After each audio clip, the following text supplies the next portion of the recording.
5 great books recommended by Bill Gates for this summer. दुनिया के वो सब लोग जिन्हें हम सक्सेसफुल मानते हैं आज, इन सब लोगों में बहुत से हैबिट कॉमन भी होते हैं, जैसे कि reading, planning, execution, learning new skills. और इन लोगों में जुनून होता है और इन लोगों में आलसी तो बिल्कुल नहीं होती।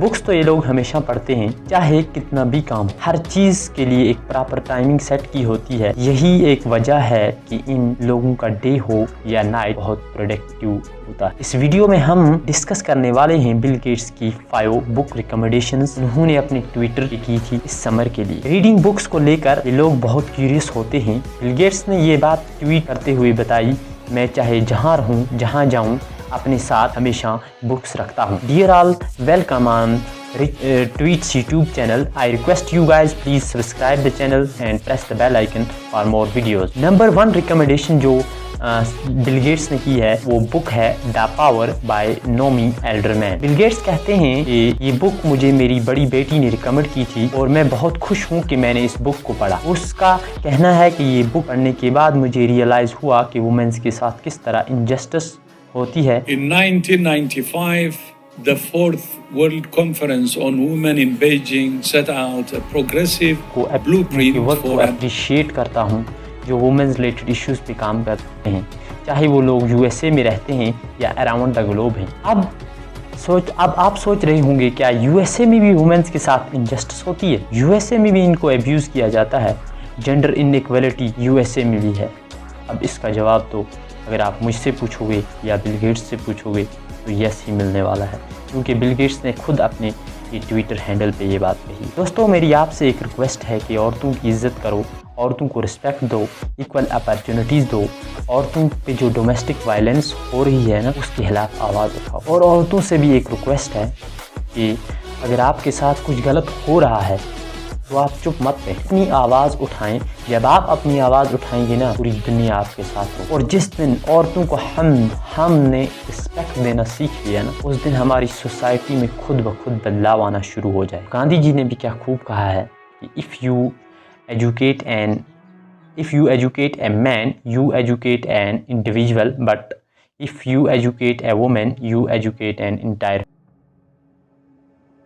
फैमिली। आगे बढ़ते हैं और दूसरी बुक जो है why we are polarised.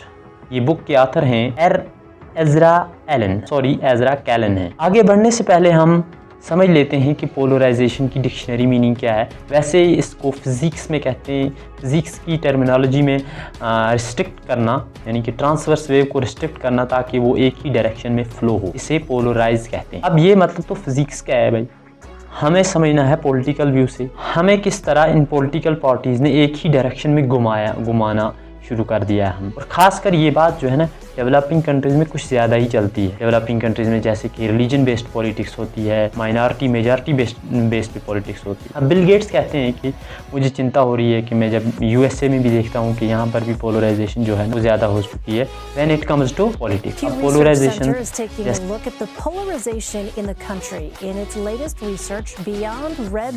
Developing countries की जो जनता होती है ना, ये बेवकूफ़ बनानी बहुत आसान होती है। यहाँ का वोटर बेवकूफ़ बनाना बहुत आसान होता है। रादर देन कि जो पॉलिटिशियंस हैं वो डेवलपमेंटल इश्यूज़ पे काम करें, वो लोग ध्यान पूरा जो है ना भटका के religion based politics, caste based और क्लास बेस्ड पॉलिटिक्स कर, और उनको खूब वोट मिलते हैं। चलिए खैर आगे बढ़ते हैं। बुक नंबर 3 पे आते हैं। The Lincoln highway. बुक का नाम है the Lincoln highway by Amor Towles. अब ये एक नावल है और फिर से बिल गेट्स जो हैं वो कहते हैं कि ये एक इंस्पिरेशनल स्टोरी है, इंस्पिरेशनल नावल है। ये 2 बेटों के बारे में है जो अपनी मम्मी को ढूंढते हैं पर उन्हें अपनी मॉम मिलती नहीं है। ज़्यादा कुछ लिखा नहीं है उन्होंने इस बारे में। बुक नंबर 4 पे जाते हैं सीधे, और ये बहुत इंटरेस्टिंग है। आपसे रिक्वेस्ट है कि अभी तक आपको अगर वीडियो पसंद आ रहा है तो प्लीज़ चैनल को सब्सक्राइब ज़रूर कर लें, बेल आइकन को भी ज़रूर प्रेस कर लें। बुक नंबर 4 जो है वो the ministry for the future by Kim Stanley Robinson. Bill Gates कहते हैं कि जब साल 2019 में मैं अपनी बुक क्लाइमेट चेंज को प्रमोट कर रहा था तो मुझे कुछ मेरे दोस्तों ने रिकमेंड किया, सजेशन दी कि आपको ये बुक भी पढ़ लेनी चाहिए। मैंने इस बुक को पढ़ा और मुझे बहुत बेहतरीन आइडियाज़ इस बुक से मिले। इस नावल से मुझे बहुत बेहतरीन आइडियाज़ मिले और इसमें एक लिखा भी एक बहुत खूबसूरत कहानी भी लिखी थी कि जब पेरिस एग्रीमेंट फेल हो चुका था, यानी वो अपने टारगेट अचीव नहीं कर पा रहा था, तो यूएनओ ने एक अलग से एक ऑर्गेनाइजेशन बनाई क्लाइमेट चेंज को एड्रेस करने के लिए एक अलग से ऑर्गेनाइजेशन बनी। और हमें भी चाहिए कि हम सबको मिलकर क्लाइमेट चेंज पर काम करना चाहिए ताकि हम सब आने वाली जनरेशन को बचा सकें। अब इस बुक में एक और इंटरेस्टिंग आइडिया भी है एज़ पर एलन मस्क, और ये बहुत इंटरेस्टिंग आइडिया है और ये काफ़ी देर से चला आ रहा भी है, काफ़ी देर से नहीं बल्कि रिसेंट आइडिया है और इसको बहुत प्रमोट किया जाना भी चाहिए। कार्बन क्रेडिट, और हर कंट्री के क्या होता है कि कार्बन क्रेडिट क्या है मैं आपको समझाता हूँ कि हर कंट्री को एक लिमिट दी जाती है कि आप ये सर्टेन लिमिट है, यानी कि इतनी लिमिट से आप इतनी ही लिमिट तक आप कार्बन एमिशन कर सकते हैं। अब अगर वो कंट्री इस लिमिट से ज़्यादा एमिशन करती है तो उससे फाइन भरना पड़ता है, यानी उससे कार्बन क्रेडिट खरीदना पड़ता है।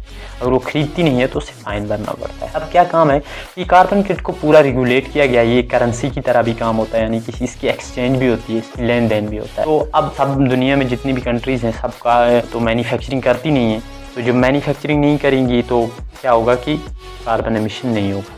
और जो कंट्रीज़ अब जिनके पास ये कार्बन एमिशन यानी कार्बन क्रेडिट बच जाता है, वो क्या करती हैं काम, इसको बेचती हैं। अब वो कंट्रीज़ जिनको कार्बन क्रेडिट चाहिए वो इनको अप्रोच करती हैं, तो इनका आपस में क्या होता है कि लेन देन होता है, फिर कार्बन ये लोग क्रेडिट ले लेते हैं, इनको पैसे मिल जाते हैं, इनके पास रेवेन्यू आ जाता है और उनके पास कार्बन क्रेडिट चला जाता है, वो अपनी प्रोडक्शन को इंक्रीज़ करते हैं। और इनके पास रेवेन्यू जब आता है तो ये किसी इंफ्रास्ट्रक्चर डेवलपमेंटल प्रोजेक्ट्स पे लगाते हैं और उससे स्टेट का फ़ायदा होता है।